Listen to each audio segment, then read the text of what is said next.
Then I looked, and there before me was a pale horse. Its rider was named Death, and Hades followed close behind him. Revelation 6:8. Traffic congestion detected. Your estimated travel time has increased by 15 minutes. Simon let out a weary sigh, tapping impatiently on the steering wheel. The navigation system insisted the traffic was ahead, but from where he sat, it was already all around him. Cars crawled forward at little more than walking speed.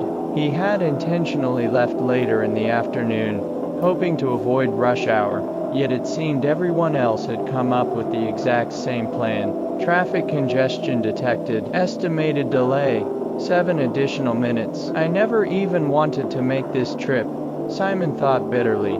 His sister's annual ugly sweater party hardly seemed worth spending 4 hours driving up Interstate 95. Unfortunately, family traditions mattered a great deal to his mother, who had made that abundantly clear during a sharp phone call. Enduring a long drive was still preferable to listening to months of guilt trips afterward. At least, that had been his reasoning earlier. Now, inching through an endless stream of glowing brake lights beneath the fading evening sky, he wasn't nearly as convinced. Traffic congestion detected. Estimated delay, 28 additional minutes. Frustrated, Simon jabbed the Find Alternate Route button yet again. Like every previous attempt, the GPS paused briefly before answering in its annoyingly cheerful, almost human voice. No faster route is available. Come on, try again. Simon snapped, repeatedly pressing the button as though persistence alone could force the device to discover a hidden shortcut. He inhaled slowly. Relax, he reminded himself. Getting angry at a machine accomplishes nothing. Better to focus on the problem and look for alternate route located. The GPS interrupted happily. Estimated arrival time, 6:52 p.m.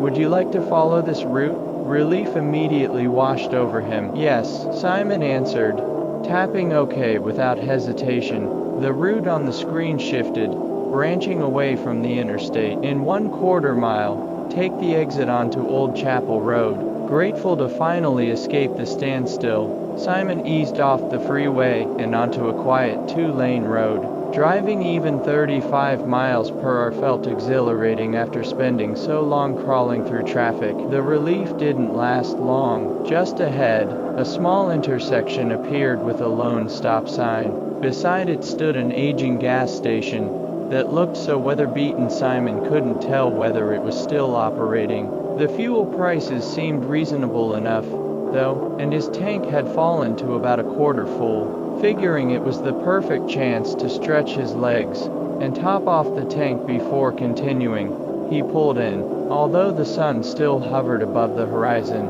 the station itself lay buried in deep shadow. Looming across the road stood an enormous church, its crumbling silhouette casting darkness over everything nearby. A few dim electric lights flickered above the station's single gas pump and inside the worn-down convenience store. The pump didn't have a credit card reader, but its display illuminated.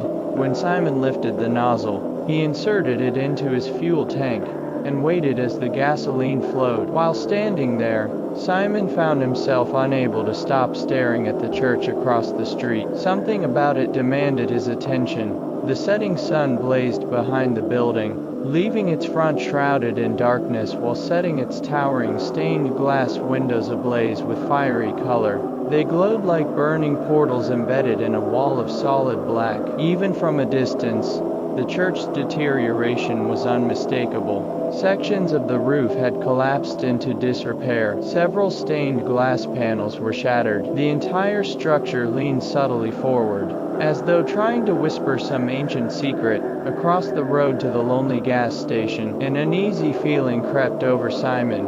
The church seemed to be leaning even closer, or perhaps he was the one being drawn toward it.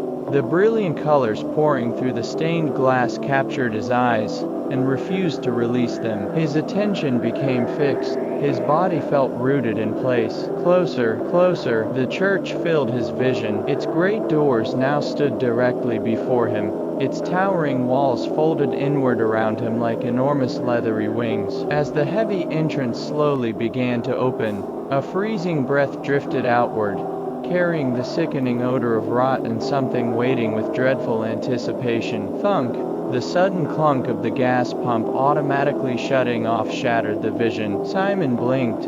He was still standing exactly where he'd been beside his car. Neither he nor the church had moved an inch. Letting out a nervous laugh, he removed the nozzle, returned it to the pump, and headed into the convenience store to pay for the fuel. The store door creaked open as though it resented being disturbed. Inside, the place looked just as deserted as the outside suggested.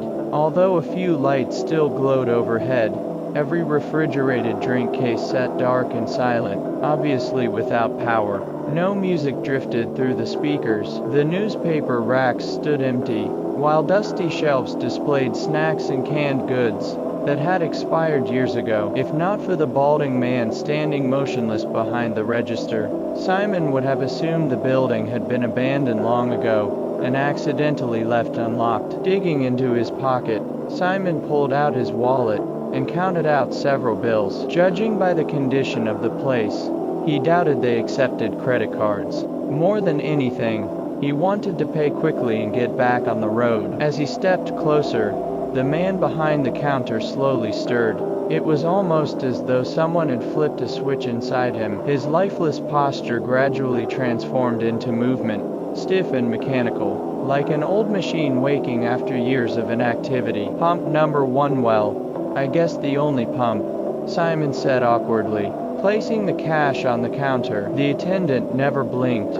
His eyes remained fixed squarely on Simon's face, while one hand crept slowly across the countertop. His fingertips searched until they reached the bills, brushing each one individually before lifting them. Without once breaking eye contact, he entered the amount into the register and began counting out the change. Each bill, each coin, every piece announced aloud in a dry, weathered voice. Simon shifted uncomfortably from one foot to the other. For a moment, he wondered whether the man might actually be blind, but every tiny movement Simon made was followed perfectly by those unblinking eyes. When the attendant finally slid the change across the counter, Simon scooped it up and muttered automatically, "Have a good night." A faint smile appeared on the man's face. "Have a good night?"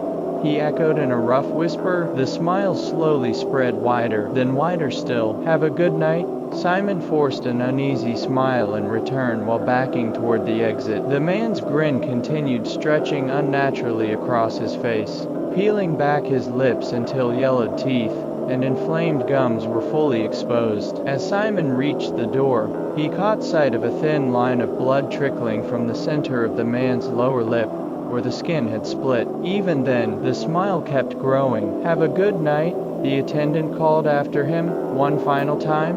Simon shoved the door open and hurried into the parking lot. The decaying church towered over him as he fumbled desperately with his keys. He refused to look at it. He refused to glance back toward the convenience store. Instead, he stared only at his trembling hands until he finally unlocked the car. Once inside, he kept his eyes fixed on the road ahead until he had crossed the intersection and left both the church and gas station behind.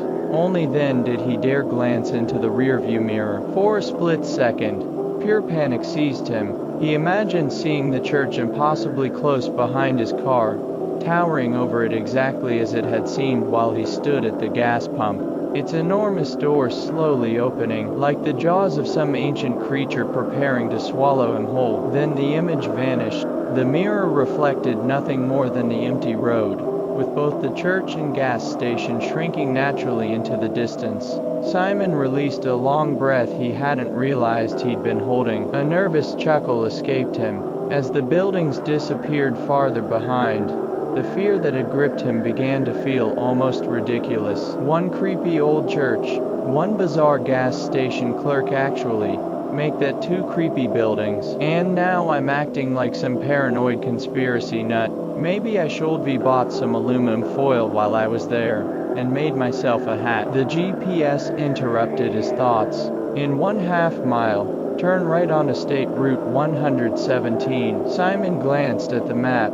The detour seemed to run roughly alongside the interstate, following the network of older roads that had existed long before the freeway was built. On the display, Interstate 95 still glowed bright red with heavy traffic. He smiled to himself. For now, he was perfectly happy sticking to the quiet back roads until the congestion cleared. Normally, the interstate would have been the fastest route, but when it became one endless parking lot, having a GPS smart enough to find another way was worth every penny. In 2 miles, turn left onto State Route 84. The narrow country road rose and dipped over rolling hills, hiding the upcoming turn beyond each crest. It twisted through open farmland before disappearing into patches of dense woodland, only to emerge again among wide, empty fields. From those open stretches, Simon could still spot the interstate in the distance, packed solid with headlights. Funny, he thought, the freeway looks almost perfectly flat, even though it's so close. I guess better engineering and better equipment. Then another thought crossed his mind. The interstate had been built from scratch. These country roads were different. They'd probably existed for generations, long before modern highways. Maybe even back when pioneers first walked these hills. Over the years they'd simply been widened and resurfaced, but beneath the asphalt, they were still the same old roads. In 0.1 miles, turn left onto unnamed road. Simon shot the GPS a puzzled glance. Did that thing just stutter? That was the last problem he needed. Breaking down in the middle of nowhere was bad enough. Doing it with a malfunctioning navigation system would be even worse. He looked back at the screen. Everything appeared perfectly normal. Probably just a minor glitch, he told himself. Besides, he'd only recently filled the tank, and these back roads didn't exactly have countless intersections. Even if the GPS completely failed, retracing his route shouldn't be difficult. Pushing the concern aside, Simon turned onto the road the device had indicated. If the previous country roads had merely evolved from old wagon trails, this one looked as though it had barely left its past behind. Technically, it was wide enough for 2 lanes, yet no center line had ever been painted. Simon doubted 2 full-sized vehicles could pass each other without scraping mirrors, or forcing one driver onto the shoulder. Well, one shoulder. The right side of the road remained mostly clear, though recent rain had turned it into soft mud. The left side was another story. A small country cemetery pressed uncomfortably close against the pavement. The nearest headstones stood only a few feet from the asphalt. As his headlights swept across them, in the fading evening light, Simon couldn't even tell whether he was seeing the fronts of the markers or their backs. He sincerely hoped it was the latter. Otherwise, the road had been laid almost directly over the graves themselves. The thought lingered longer than he expected. He couldn't explain exactly why it bothered him so much. The world was filled with forgotten burials. Cities stood atop ancient cemeteries. Bones disappeared beneath buildings, roads, and generations of history. Normally that fact never troubled him. This felt different. Then he realized why. These weren't forgotten graves. Whoever built this road had known they were here, and they had paved it anyway, almost close enough for passing tires to brush against the dead. Something about that struck Simon as deeply disrespectful, not to the people buried there, but to those still living.